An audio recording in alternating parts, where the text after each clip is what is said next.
Star Wars The Force Unleashed is the best Star Wars game ever made. Well, the PS2 version is anyways. It has everything a Star Wars game needs. Daddy issues, betrayal, sacrifice, bad romantic subplots, and it's awesome. The Force Unleashed does not shy away from just letting the player have fun, because by the end of the game, and especially New Game Plus, you will feel immensely powerful. And really, that's where I need to start this video, is with the gameplay. Just looking at the footage I have on screen, it should be evident this is a very fast-paced game. I'm constantly dashing around, cutting down hordes of enemies, and abusing the Force like crazy. And because of that, this game has a shitload of combos. Seriously, I can't tell you just how many combos exist in this game because I'm not even sure how many there are myself.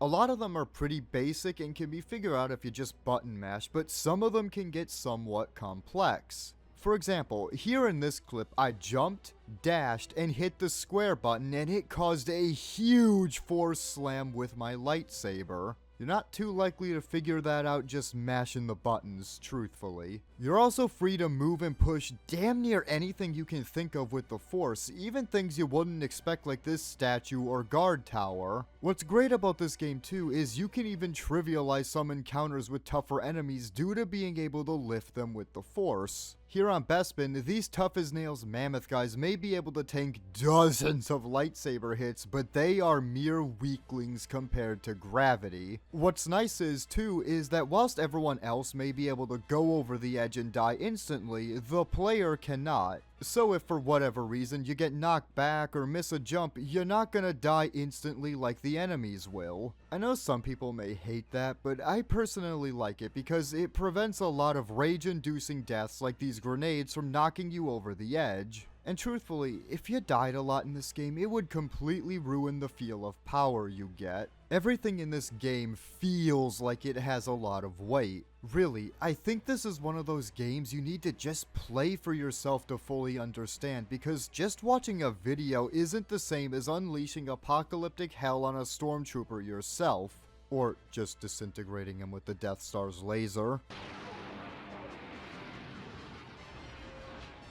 You really only have two things limiting you in this game, your health in the red and your blue force meter. But honestly, outside of the very last level, there's plenty of health in this game, and your force meter recharges so quickly that it's not really a huge problem. Now I should note too, these meters are so large because I'm in New Game Plus. On a fresh save, you'll have way less health and force power to use, but you can alleviate this deficiency by finding these pickups throughout the game. By the end of your first playthrough, your meters, or yards if you prefer that, will likely look like mine. And you'll definitely want as much health and force power as possible for this game's many bosses. Whilst they do get a bit repetitive, by and large, they are still awesome. Every level has at least one of these battles where you can fight anything ranging from Jedi to Rancors, ATSTs, and even Emperor Palpatine himself.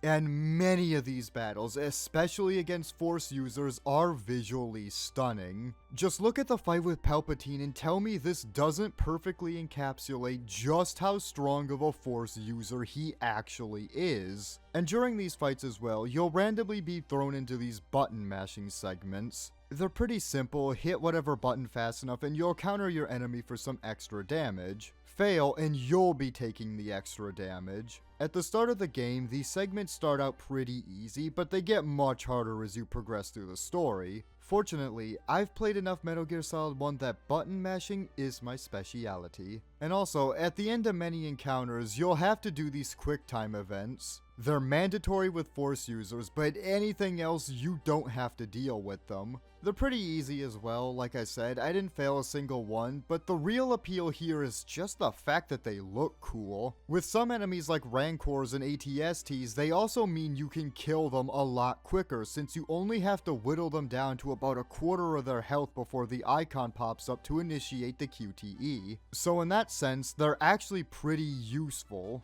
Now, I don't have a good segue for this, but you'll probably have noticed that during my gameplay, the color of my lightsaber and clothes change. These aren't actually pre-selected. This game gives you a plethora of customization options in the menu before each level. For the people watching this who are younger than my typical demographic, pay attention because this is how games used to come out of the box, no DLC required. As I already said, you can customize Starkiller's clothes and change his lightsaber color, but interestingly, you're also able to change the hilt of your lightsaber. So how do you unlock all these goodies? Well, the clothes are simple enough. As you progress through the game, you'll unlock them. However, in a wonderful touch, this game will reward you if you spend time exploring the levels, because in order to get the different colored sabers and hilts, you'll need to find them as they're hidden in the levels. But not everything you find is cosmetic, because you can also find these combat crystals littered across the game. These give you additional buffs such as stronger lightsabers, stronger force pushes, lightning, you get the idea. Personally, I would always recommend the amplified saber because by the end of the game, the enemies get very spongy and your lightsaber is the one thing you can't upgrade. And speaking of upgrades, when you kill an enemy, you'll collect these blue orbs. These are force points you use to upgrade your force abilities on the ship. I'm sure you could guess what they do, but these upgrades make your force choke stronger. They give you more powerful and longer reaching lightning, they give you a host of new combos to try out, and more. And you'll definitely want to upgrade all of these because they help a lot with the end game. What's nice is too, the visuals of your force moves change as you upgrade them. A lightsaber slam with less upgrades is actually way different looking to a fully upgraded one, as you can see here. And the last visual thing we can change is actually with cheat codes, an era staple for this game's time. Mostly these codes do things you would expect, like give you infinite health or force power, but they also unlock a plethora of hidden costumes. They don't alter the gameplay at all, but it's cool that it's here nonetheless. Just keep in mind that wearing them disables cutscenes. And very lastly on this ship, I want to show off these concept arts. These have nothing to do with customization, but you get these by collecting holocrons littered across the game. Pretty neat.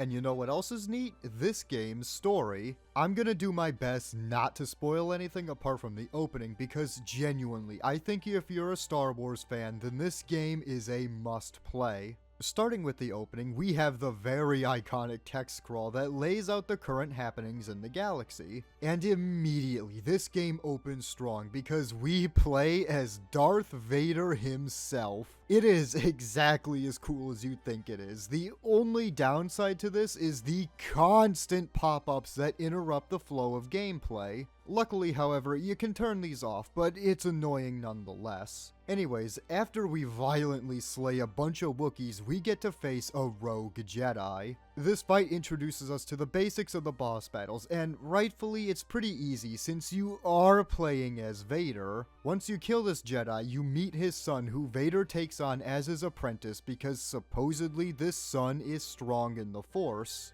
We then fast forward, and for the remainder of the game, we'll be playing as Starkiller. We're Vader's apprentice, and we need to prove to him through a series of tests that we are powerful enough to destroy Palpatine together. I won't spoil anything from here, but just know, the rest of this game's story isn't bad at all. As I said in the intro, it has everything a decent Star Wars story needs. The canon ending of the game involves sacrifice, there's betrayal not once but twice, and there's a terrible love arc.